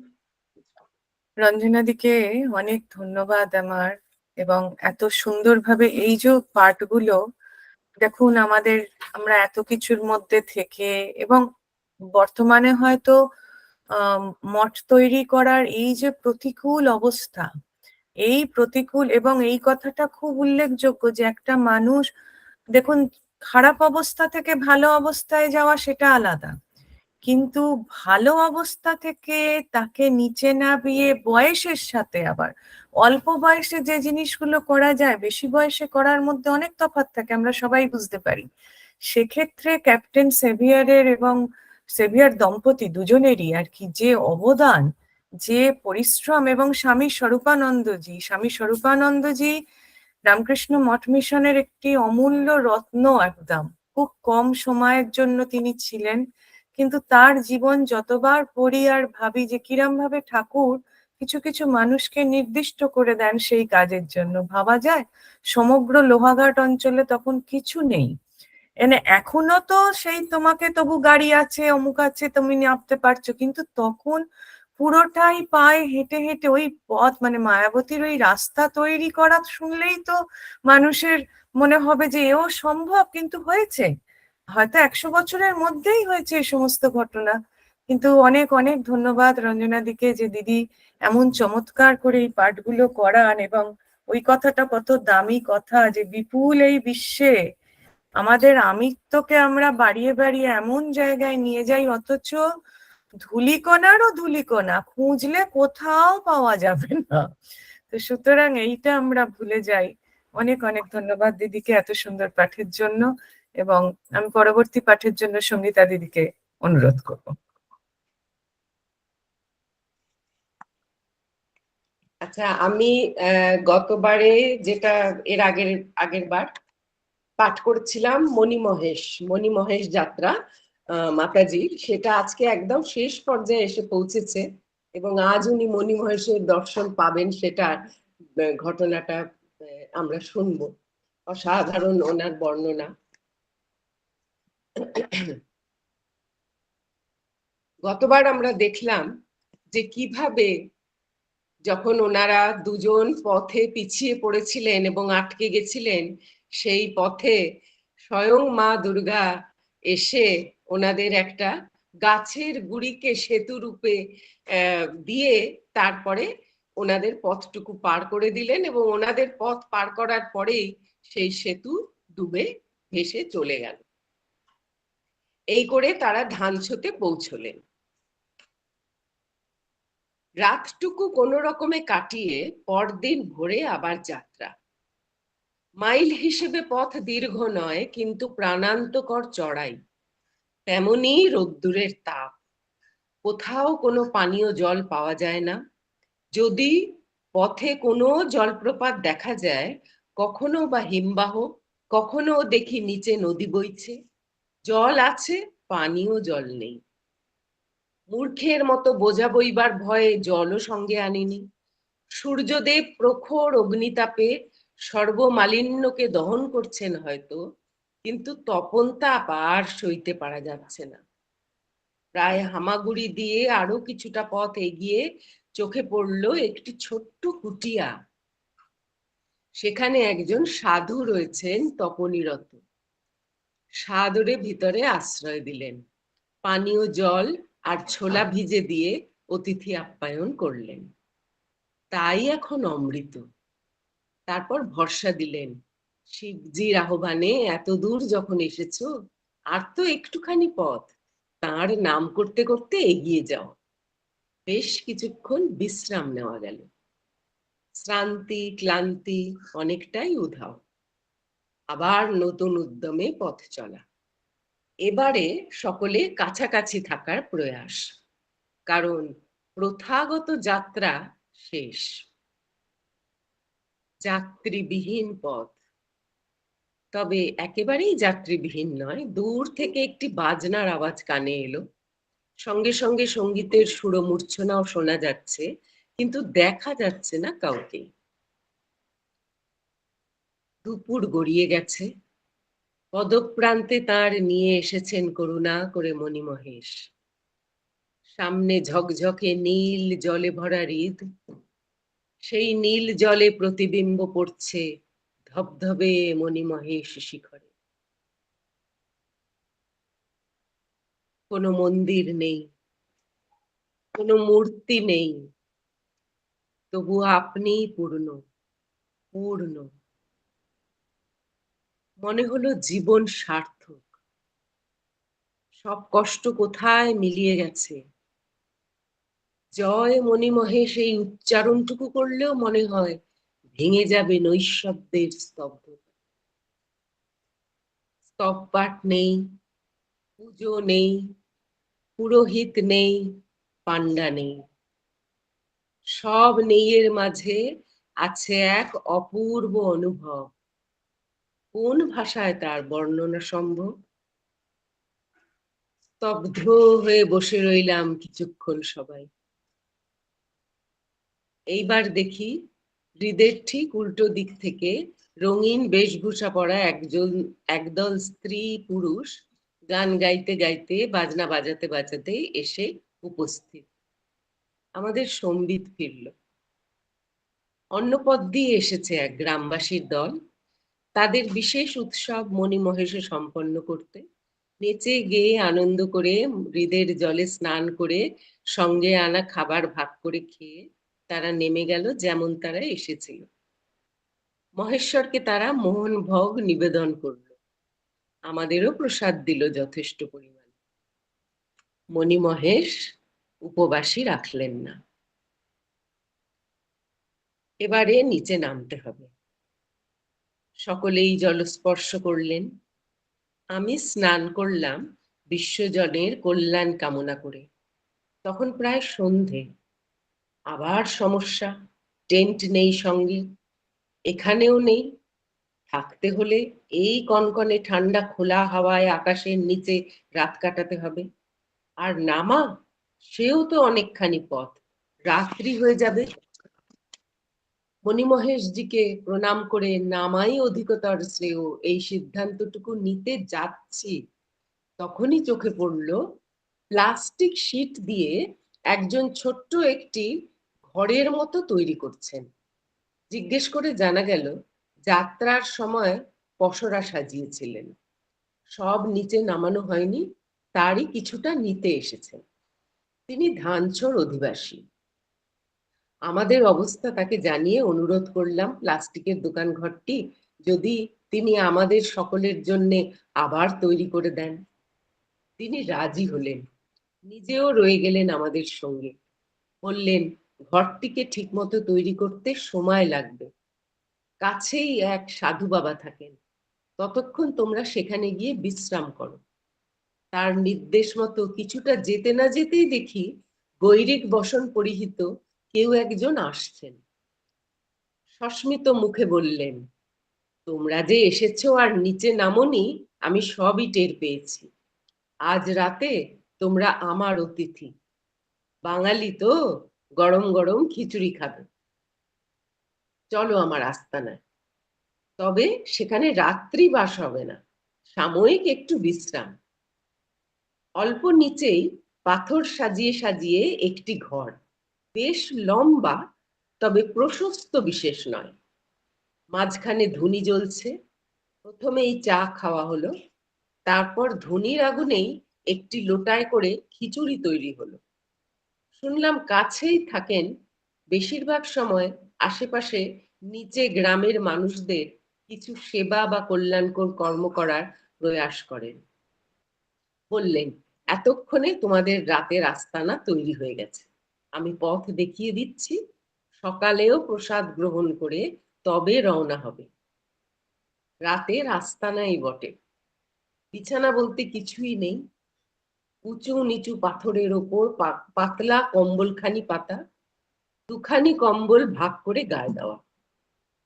কোনো রকমে রাতটুকু কাটানো। যে যার মতো একটু গড়িয়ে নেওয়ার ব্যবস্থা করলেন, ঠানা ভাব। আমি গেলাম সে আস্তানারও বাইরে। মনের বাসনা আর একবার দেখে আসি মণিমহেশজিকে। স্তব্ধ বিস্ময়ে বসে রইলাম। কি অপূর্ব! জ্যোৎস্নায় চারিদিক মায়াময়, আর বরফে ঢাকা পাহাড়। শুধু সাদা নয়, কত যে তার রং, যেন রঙিন মণিমাণিক্য দিয়ে গড়া প্রাসাদ। সত্যি কৈলাস, শিবজির আপন নিবাস। ধীরে ধীরে ভোর হলো, আবার রঙের খেলা। সূর্য উঠছে আর কত রঙে রাঙিয়ে দিচ্ছে ছোট কৈলাসকে। বর্ণনা অতি, অপার্থিব সে অনুভব। দিনমণির উদয় হলো, এবার নামার পালা। আবার ফিরে চলা ধুলোমলিন ধরণীতে।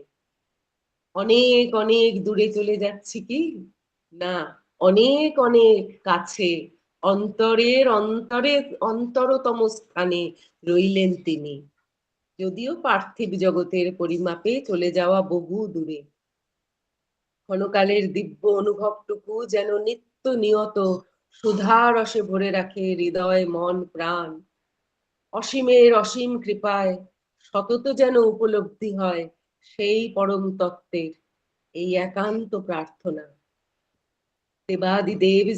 দেবাদিদেবের শ্রী পাদপদ্মে সাষ্টাঙ্গ প্রণতি জানিয়ে স্মরণ করি শিবাবতার আচার্য শঙ্করারচিত স্তোত্রের 4টি ছন্দ।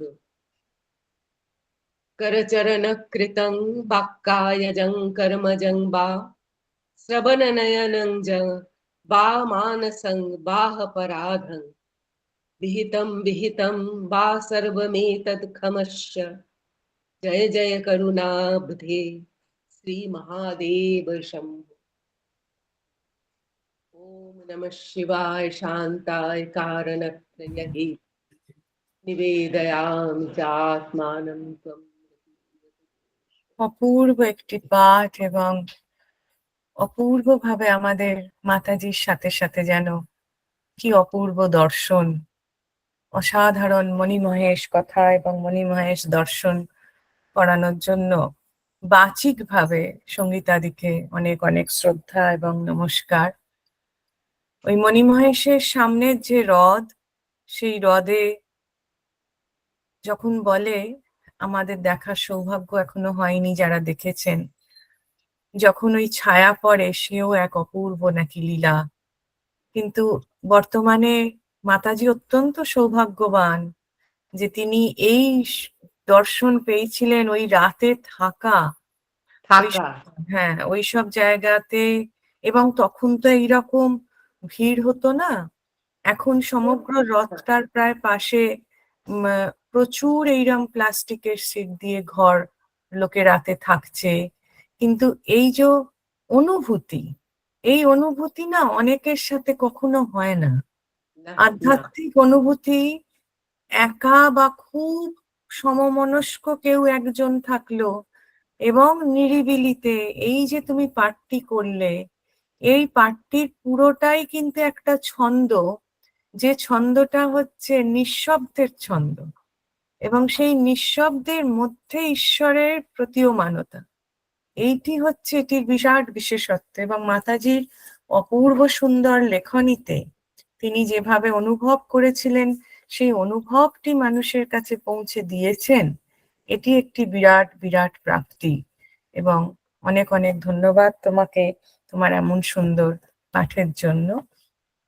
আজকের সকাল থেকে অসাধারণ অসাধারণ পাঠ, একদম অসাধারণ। এবং সকাল থেকে যে পাঠ প্রভু করাচ্ছেন তাতে প্রভু জগন্নাথ দেবের অষ্টকম দিয়ে মৌসুমীর যেটি শুরু করেছিলেন, সীতাদির বৈদিক মন্ত্র পাঠে, শান্তি মন্ত্র পাঠের মধ্যে দিয়ে যে শুরুর ধ্বনি উচ্চারিত হয়েছিল, তারপর গার্গীদির অমূল্য পাঠ, স্বামীজির সেই বোধকে দেখুন। আমরা ভাবি যে ওনারা সন্ন্যাসী, আমরা গৃহী, কিন্তু সেখানে একজন আমাদের তথাকথিত আজকেও আমরা যাদেরকে বাইজি বলি, খুব মানে অন্যভাবেই বলি, তাদের একজনের মাধ্যমে শিব স্বয়ং যিনি বলেন মহাদেবের অংশ শুধু নয়, মহাদেব স্বয়ং যেন নরদেহ ধারণ করে পৃথিবীতে এসেছিলেন, তিনি পর্যন্ত কিরম ভাবে আবর্তিত হয়েছেন এবং তার ভেতরের সেই দৈব সত্তাকে তিনি অন্য একটি পথে চালনা করেছেন। রঞ্জনাদির পাঠ থেকেও এক অমূল্য তথ্য আমরা জানতে পারি, যে তথ্যতে যে কৃচ্ছ সাধন কিভাবে করতে হয়। যদি তুমি সেবা করতে চাও, নিজের আমিত্বকে যদি বিসর্জন দিয়ে প্রভুর কাজ করতে চাও, তাহলে কিভাবে হবে। এবং পরবর্তীকালে মধুমিতাদির যে অপূর্ব সুন্দর ব্যাখ্যা, শ্রী শ্রী মায়ের যে জীবন দর্শন এবং ঠাকুর শ্রী রামকৃষ্ণ যখন জগন্নাথ রূপে রয়েছেন সেই কথা শ্রবণের মধ্যে দিয়ে মণিমহেশের অপূর্ব দর্শন, বাচিক দর্শনের মধ্যে দিয়ে আমরা পূর্ণ হয়েছি। আজকের শেষের পাঠটি একটি অন্য বিষয়, জগন্নাথজির বিষয়ে, কিন্তু জগন্নাথজিকে কেন্দ্র করে উড়িষ্যার বাইরে কিরম ভাবে জগন্নাথ সাধনা এবং ভক্তরা রয়েছেন, প্রভুর আরাধনা হচ্ছে, সেই বিষয়ে পাঠ করব। একটি ছোট্ট বন্দনা দিয়ে শুরু করি। বন্দি আমি নীল চক্রে আর রত্নবেদী, বিমলা শ্রীক্ষেত্র আর বন্দিন উধদি, গরুরে স্তম্ভবন্দী সচির নন্দন, সকল বন্দনার গতি দেব নারায়ণ। ভক্তের জ্ঞান চক্ষুবন্দী শাস্ত্রে প্রণিপাত, শাস্ত্রাকৃত তত্ত্বমূর্তি বন্দী জগন্নাথ। এই কবিতাটি লিখেছেন শ্রী জগন্নাথ অনুভব নামক একটি ছোট্ট গ্রন্থে মকবুল ইসলাম স্যার। ওনার থেকেই পাঠ করলাম, সেখান থেকে। জয় জগন্নাথ স্বামী নয়ন পথগামী ভবতুমে। পুরুষোত্তম শ্রী শ্রী জগন্নাথ ডক্টর বিনয় কৃষ্ণ বন্দ্যোপাধ্যায় মহাশয়ের যে গ্রন্থটি, তাতে সংস্কৃতি সমন্বয়ের অগ্রদূত শ্রী জগন্নাথ। এর আগের দিন আমরা বলছিলাম যে শ্রী জগন্নাথ মন্দিরের সমস্ত কার্য, সমস্ত সেবা কিরম ভাবে ভাগ করে দিয়েছেন প্রভু, কিভাবে প্রত্যেকের নিজস্ব নিজস্ব কর্মের জন্য যেন তাকে সংযুক্ত করেছেন ভগবান স্বয়ং। তেমনি এই সংস্কৃতি কি শুধুই উড়িষ্যাতে রয়েছে নাকি উড়িষ্যার বাইরেও রয়েছে? কিভাবে তিনি সমন্বয়ের দেবতা হয়ে উঠলেন, সেই প্রভু জগন্নাথের কথা বলতে গিয়ে আমরা জানতে পারছি যে জগন্নাথ সংস্কৃতি আজ শুধুমাত্র উড়িষ্যার মধ্যে তো সীমাবদ্ধ নেই, এটি এখন ভারতের সীমা ছাড়িয়ে আন্তর্জাতিক প্রতিষ্ঠা লাভ করেছে। আন্তর্জাতিক কৃষ্ণ সচেতনতা সংঘের উদ্যোগে বিশ্বের বিভিন্ন স্থানে জগন্নাথ মূর্তি প্রতিষ্ঠা হয়েছে, পূজা অর্চনা হচ্ছে, রথযাত্রা, স্নান যাত্রা পালন করা হচ্ছে। আসলে মুসলমান শাসনকালে সারা উত্তর ভারতে যখন সমস্ত হিন্দু মন্দির ধ্বংস করা হচ্ছে, পুরোহিতরা যখন প্রাণ ভয় পলায়ন করছে অথবা তারা মৃত হয়ে যাচ্ছেন, তারা মারা যাচ্ছেন, সেই সময় প্রভু জগন্নাথ দেবের মন্দিরও তো তাই সেই করাল ধ্বংসের হাত থেকে বাঁচেনি।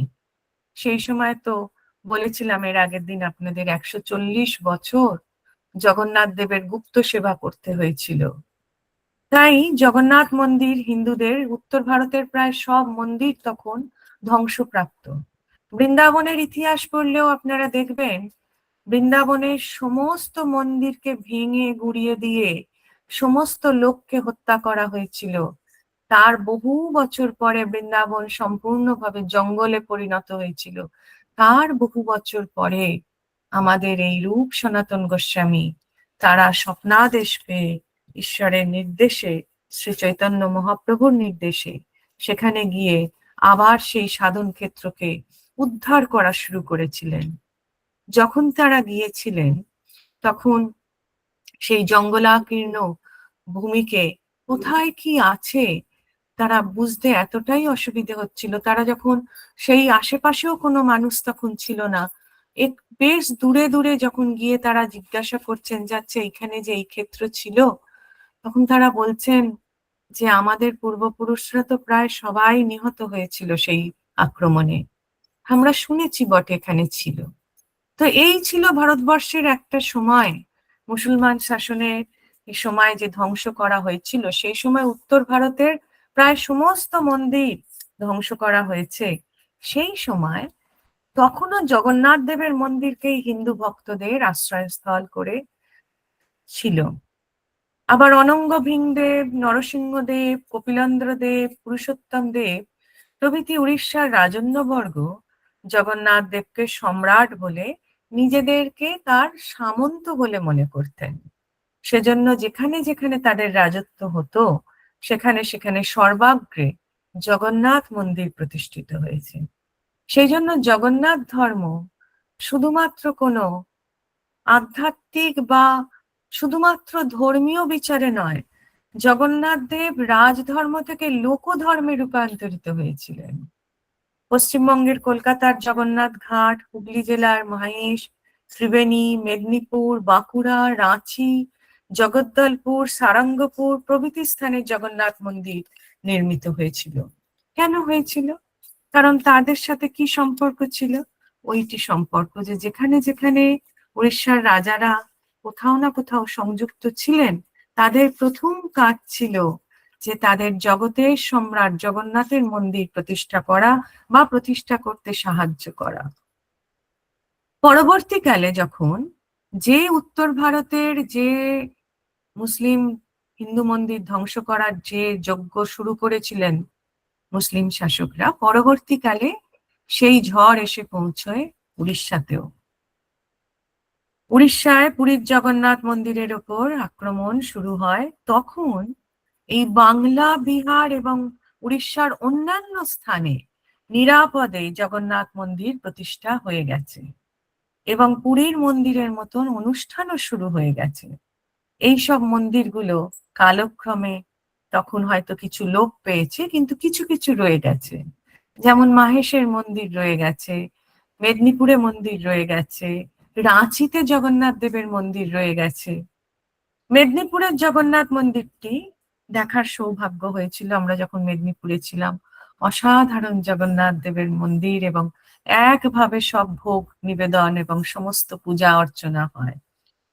1751 খ্রিস্টাব্দ সম্রাট চৌরঙ্গদেবের সময় এই মন্দির প্রতিষ্ঠা হলো।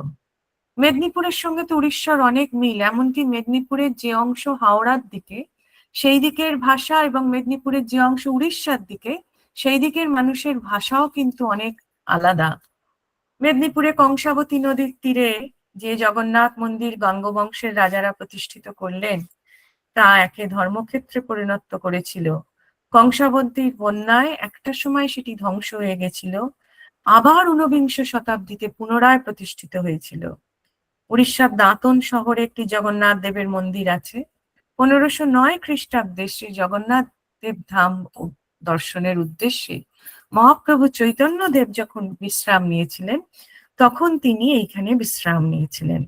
সপ্তদশ শতাব্দীতে বিভিন্ন কবিরা রসিকা মঙ্গল গ্রন্থ থেকে বিহারি গ্রামে বিভীষণ মহাপাত্র এক বিরাট জগন্নাথ মন্দির প্রতিষ্ঠা করেছিলেন বলে জানা যায়।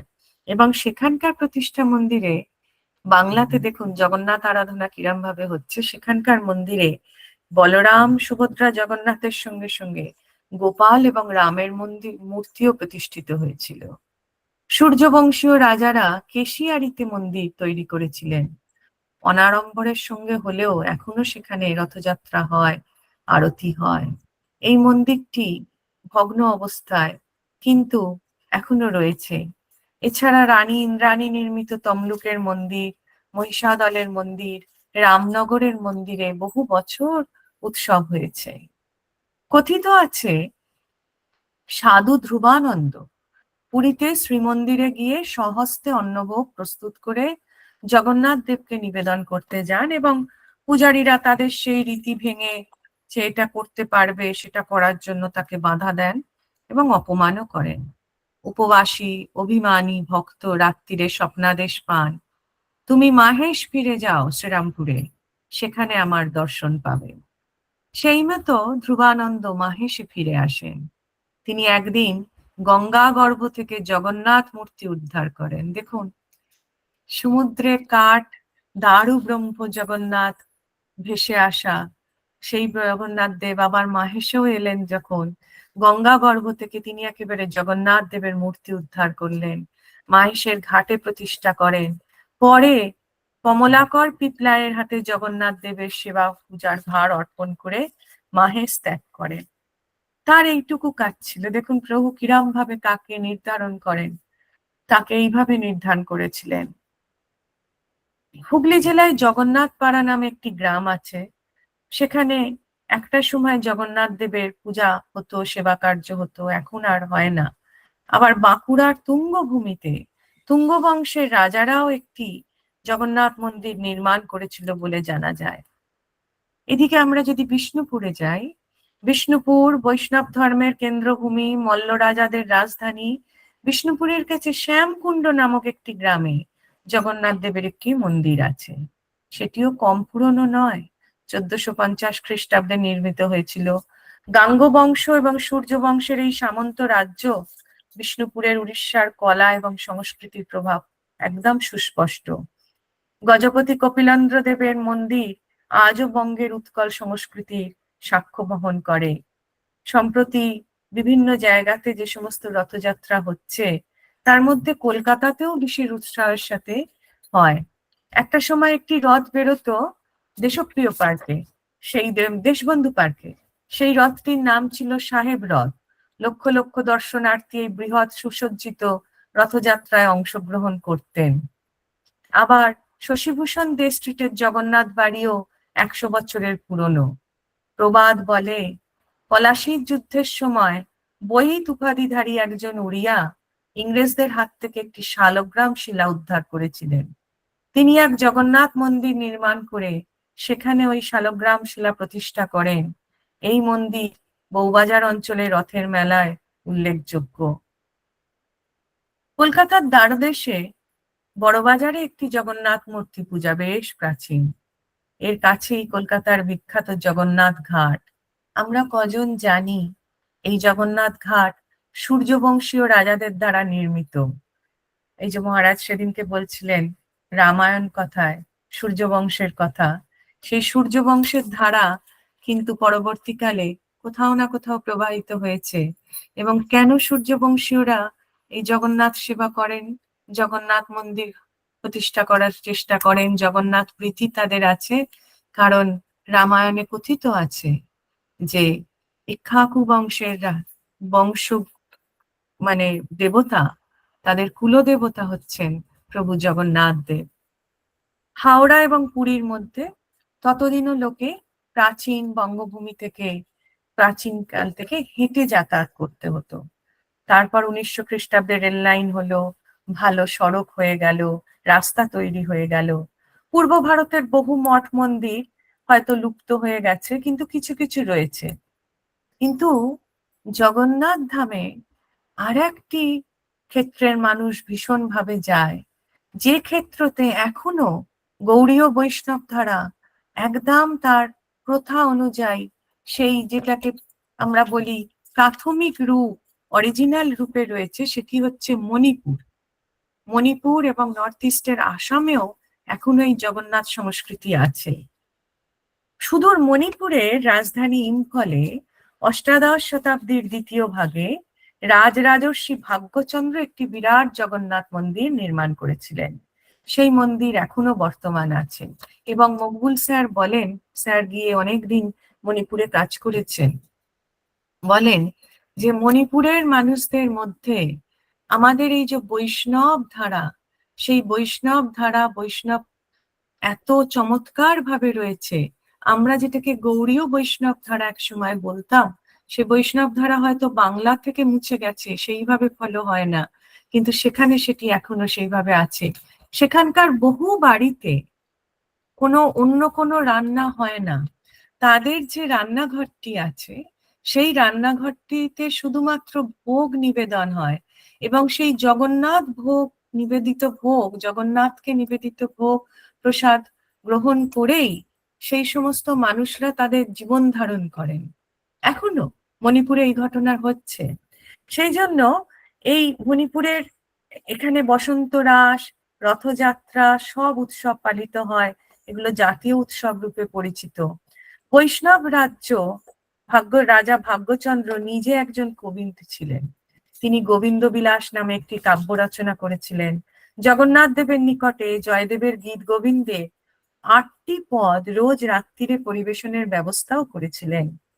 এই সঙ্গীত হোলি, বসন্ত উৎসব, রথযাত্রায়, মহাসমারোহে এখনো গাওয়া হয়। এতে উচ্চ নীচ, দরিদ্র বড়লোক, শিশু বৃদ্ধ সব স্তরের মানুষ অংশগ্রহণ করেন। গীত গোবিন্দর গান করতে করতে সকলে রথ টানে। এখানে জনসমাজে যেভাবে জগন্নাথ দেব পরিচিত, ঠিক সেইভাবেই জয়দেবকেও কিন্তু মণিপুরীরা ভীষণভাবে শ্রদ্ধা করে। সেই জন্য রথযাত্রাকে এখানে জয়দেব যাত্রাও বলা হয়। আসাম এবং উড়িষ্যার সংস্কৃতির সুদৃঢ় পরম্পরা রয়েছে।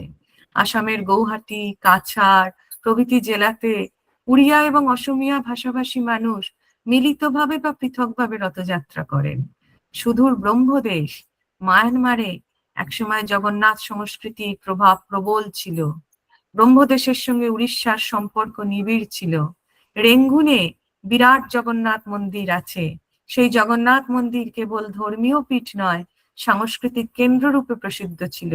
দৈনন্দিন পূজা, রথযাত্রা একটা সময় সব হতো।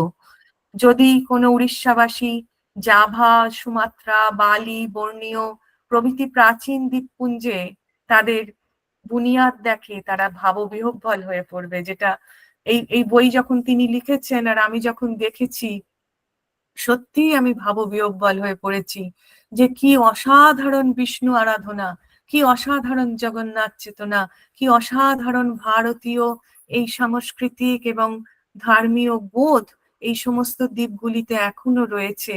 সে কথা যে পড়ে, যে দেখে, সে ভাববিহ্বল হয়ে পড়বে বটেই। বাংলাদেশের রাজধানী ঢাকার ধামরাইতে একটি জগন্নাথ মন্দির ছিল, সম্ভবত পাল বংশের রাজারা নির্মাণ করেছিল। কালাপাহাড় এটি আংশিকভাবে ধ্বংস সাধন করেছিল, কিন্তু সম্পূর্ণভাবে বোধহয় ধ্বংস করা যায় না। উড়িষ্যার ভাগবত, উড়িয়ার পুরাণ, সিংভূম, রাঁচির মন্দির, রাঁচির জগন্নাথ মন্দির দর্শন করেছি। রাঁচির জগন্নাথ মন্দির একেবারে পুরোপুরি পুরীর জগন্নাথ মন্দিরের মতন, এবং সেখানকার প্রসাদ, সেখানকার জগন্নাথ মূর্তি সবকিছু, অনবসর থেকে রথযাত্রা সবকিছু সেখানে হয়। সেই জন্য এই বিরাট অঞ্চলটি জগন্নাথপুর নামে পরিচিত। সেখানকার রথযাত্রায় লক্ষাধিক লোক সমবেত হতো। ষোড়শ শতাব্দীর শেষ ভাগে ছোট নাগপুরের নাগবংশীয় রাজারা এই রাঁচির জগন্নাথ মন্দির এবং গুন্ডিচা মন্দির দুটি নগরে তৈরি করেছিলেন। জগন্নাথ দেব নাগবংশীয় রাজাদের ইষ্ট দেবতা ছিল। মুঘল সম্রাট জাহাঙ্গীরের সেনাপতি ছোটনাগপুর জয় করে এই মন্দির ধ্বংস করেন বলে অনুমান হয়। পরে সেই দুই স্থানেই আবার নাগবংশীয় রাজারা তাদের রাজগুরুদের দ্বারা একটি মন্দির নির্মিত হয়। এখানে যদিও জগন্নাথ দেব কৃষ্ণ রূপে সাধিত হয়। জগন্নাথ ধর্মের বিকাশ উড়িষ্যার থেকে বস্তার, সেখান থেকে রতনপুর, সেখান থেকে মধ্যপ্রদেশের জগদ্দলপুর, বিলাসপুর, সারঙ্গপুর, রায়গড় প্রভৃতি বিভিন্ন অঞ্চলে ছড়িয়ে পড়ে। সেই জন্য এই জগন্নাথ কথা অমৃত সমান, এ কথা বলে শেষ করা যাবে না। কলকাতাতেও আরো অনেক জগন্নাথ স্থান হয়েছে। আমরা নতুন খিদিরপুরের জগন্নাথ ভূমির কথা জানি, এবং দীঘাতে যেটি নতুন হয়েছে সেটিও জগন্নাথ মহাপ্রভু সেখানে রয়েছেন। সেটি যে কোনো কারণেই হোক না কেন, বলরামের জগন্নাথের ওপর ভক্তি আছে এই কথা বলে গেছিলেন স্বয়ং শ্রী ঠাকুর। শ্রী মা বলেছিলেন দ্বিতীয় জগন্নাথ ক্ষেত্র। তেমনি বহু মানুষের যে অসম্ভব জগন্নাথ প্রীতি এবং ভালোবাসা, সেই জগন্নাথ মহাপ্রভুর ধর্ম তাই আর রাজধর্ম শুধু রইল না, লোকধর্ম হয়ে গেছে। রথ টানার সময় শ্রীরামকৃষ্ণ অপূর্ব দিব্য ভাবময় একটি নৃত্য এবং হৃদয় মন্থনকারী নাম সংকীর্তন করতেন।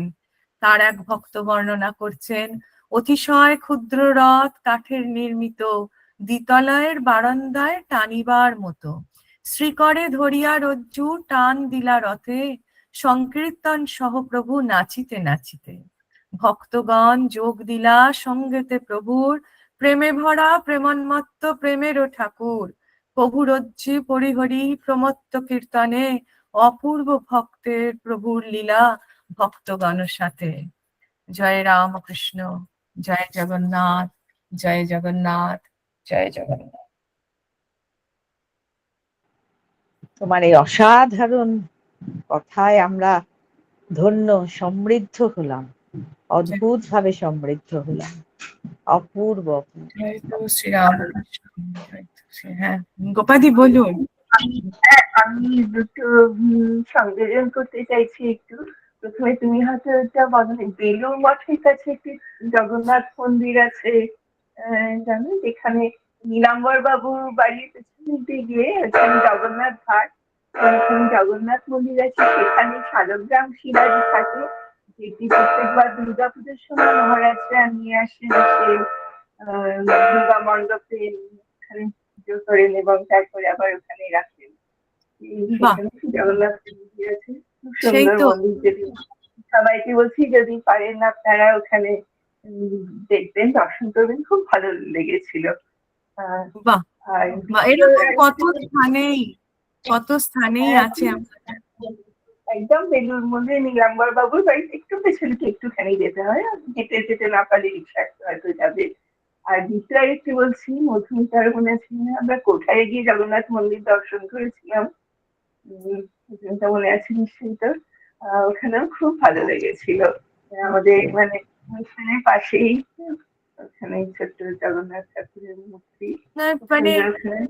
এখনো আমরা মানে অনেক ধন্যবাদ গোপাদিকে এই সংযোজন করার জন্য। এবং আহ বলরাম বসুর বাড়ি যদি হয়, বলরাম কোঠার বলরাম বসুর নিজস্ব ক্ষেত্র, এবং সেখানে যারা জমিদার, এই যে আমরা হ্যাঁ, একটা প্রথা দেখলাম, কিন্তু এটা হচ্ছে ভারতবর্ষের এই যে সনাতন ভাবধারাকে একদিকে যেরকম ধ্বংস করা হয়, আবার যুগে যুগে কেউ না কেউ আসেন, মানে কোনো না কোনো বংশ হোক, কোনো না কোনো রাজবংশ হোক, জমিদার বংশ হোক, বা কখনো না কখনো এই যে মাহেশের যে ঘটনা আমরা পড়লাম, তাকে প্রভু নিজেই পাঠিয়ে দেখুন, যেহেতু বলরাম বাবুদের জমিদারির মধ্যে সেখানে কোঠারে জগন্নাথ ধাম, তো তিনি তো জগন্নাথ দেবের একেবারে ভীষণ ভীষণ ভক্ত। এমনকি কলকাতাতেও বলরাম বসুর বাড়িতে যে জগন্নাথ মূর্তি, আহা কি অপূর্ব সেই ঘরখানি, সেখানে গেলেই মন একেবারে আনন্দে পূর্ণ হয়ে যায়।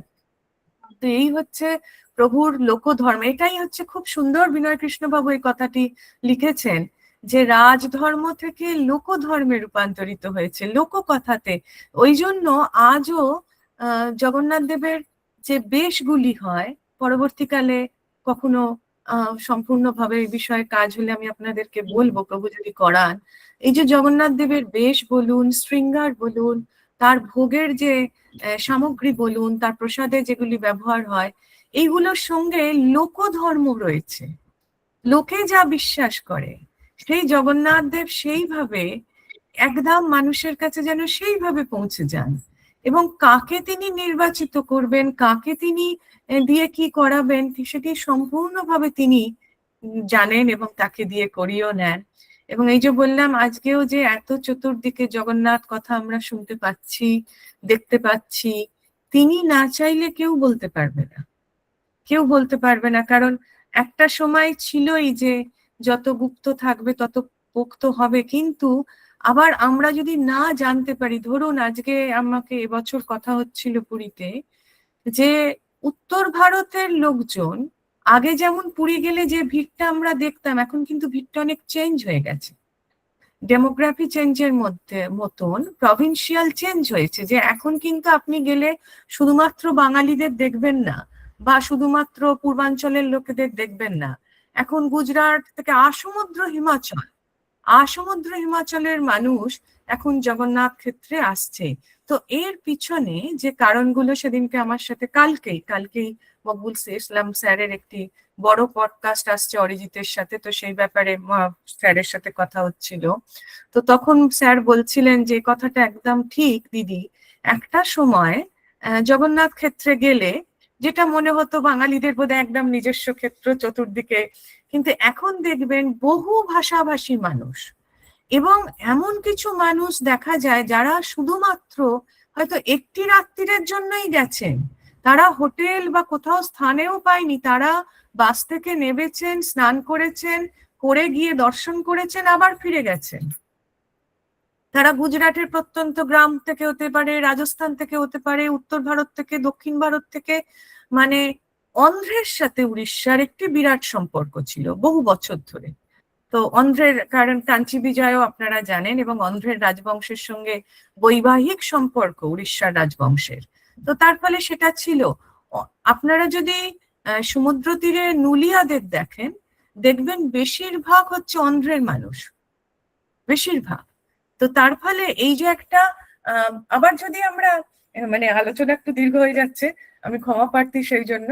কিন্তু যদি কোস্টাল বেল্ট ধরে এগোনো যায়, যদি সমুদ্র তীরবর্তী অঞ্চলগুলো ধরে, ওই যে কথাটা উনি বললেন যে জাভা, বর্নিও, সুমাত্রাতে কিভাবে হচ্ছে, এই যে সমুদ্র পথে যে যাত্রা হয়েছিল, সেই যাত্রা যদি দেখা যায়, তাতে দেখা যাবে এই যে চম্পা নগরীর কথা হচ্ছে।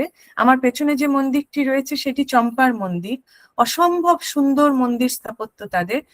এই মন্দিরগুলোর এমন মানে স্থান নির্বাচন হতো যে দূর থেকে আপনি জাহাজে করে নাবিকরা যখন যাবে, যাতে তারা দূর থেকে ওই মন্দিরের চূড়ো দর্শন করে এবং তাদের মনে একটি খুব জোর আসতো, খুব শান্তি আসতো, খুব ভরসা আসতো যে না, আমার সংস্কৃতি এখানেও রয়েছে। আমি ঘর ছেড়ে এত দূর এসছি সবাইকে ছেড়ে, কিন্তু এখানে আমি কিছু না কিছু সেই ভারত সংস্কৃতিকে পাবো। কোথাও তারা দেবীর দর্শন করতেন, কোথাও শিবের দর্শন করতেন, কোথাও বা তারা মানে কোথাও না কোথাও তারা সেই জিনিস, বিষ্ণু যে রূপেই হোক তারা ছিলেন। এবং এর যে একটা অসামান্য প্রভাব ভারত সংস্কৃতির, এই প্রভাব আমি জানি না প্রভু কতটুকু কাজ করিয়ে নেবেন, কিন্তু আমার মানে খুব ইচ্ছে, যে মানুষের ইচ্ছে তো অনেক কিছুই হয়, কিন্তু এই সংক্ষিপ্ত সময়ে যদি আরো এইসব কথা বলতে পারি বা লিখতে পারি বা তিনি যদি করিয়ে নেন, তাহলে এ এক অসামান্য জিনিস।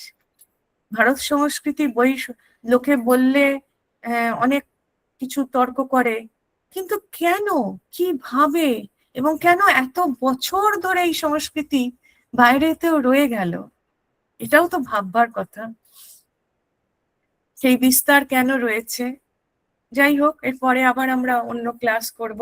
আমরা কালকে অবশ্যই 5:30টার সময় মহারাজের ক্লাস করব। আমি স্বামী শ্রদ্ধা মহানন্দজি ঈশ্বর লাভই এ জীবনের একমাত্র উদ্দেশ্য, তার প্রথম ভাগটা তিনি বলেছিলেন, তার দ্বিতীয় ভাগটা বলবেন আগামীকাল। আপনাদের অনুরোধ করব আপনারা সবাই থাকবেন, আমাদের সাথে যোগদান করবেন। সমস্ত ভক্তবৃন্দকে আমার শ্রদ্ধা প্রণাম জানিয়ে আজকের অনুষ্ঠান এখানেই শেষ করছি। জয় ঠাকুর, জয় মা, জয় স্বামীজি মহারাজ জি কি জয়। জয়তু শ্রী রামকৃষ্ণ, জয়তু শ্রী রামকৃষ্ণ, জয়তু শ্রী